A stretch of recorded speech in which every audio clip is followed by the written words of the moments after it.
Gente, dúvida maravilhosa da Taíla na caixinha e eu trouxe para esse post, porque a pergunta é realmente muito boa. Ela pergunta se para protestar ou negativar precisa negociar.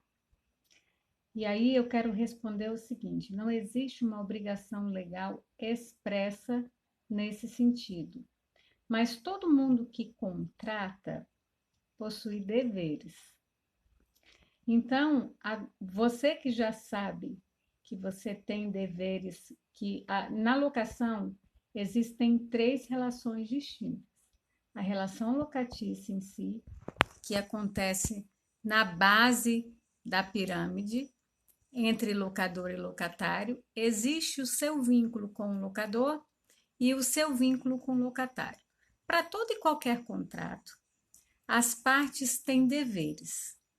O artigo 422 diz que as partes precisam guardar boa-fé no início e na execução dos contratos.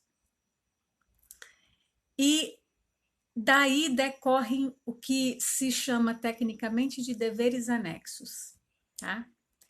Entre os deveres anexos, existe um dever chamado dever de negociar. O que acontece é que com a pandemia, esse dever já existia, tá? Com a pandemia, esse dever ficou muito acentuado. Na verdade, eu acho que a pandemia só veio acelerar alguns processos, tá? E hoje já existia essa tendência, esse dever está muito forte, inclusive para o projeto de lei o PL 3999 de 2020, que trata do despejo extrajudicial, ele prevê que você só pode instaurar o procedimento de despejo extrajudicial se você tiver negociado antes e esgotado uma etapa conciliatória. Isso confirma uma tendência. Então, a minha resposta é: não existe um dever legal expresso, mas dever de negociar é um dever implícito de toda pessoa que contrata. Por quê? Porque o princípio que rege o Código Civil é de conservação dos contratos. De regra, o que você precisa para protestar ou negativar um débito é ter previsão contratual na locação, tá?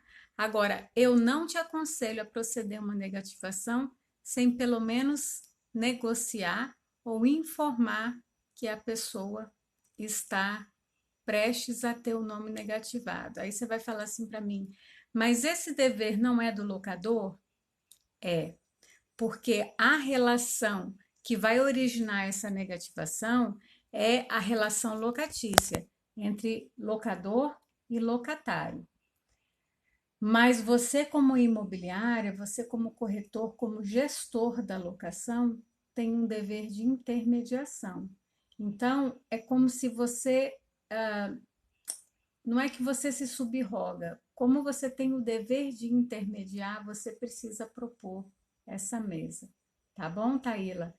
Essa foi a dúvida da caixinha. Eu espero que tenha acrescentado para muita gente. Se você tiver alguma outra contribuição, não deixa de comentar, tá bom?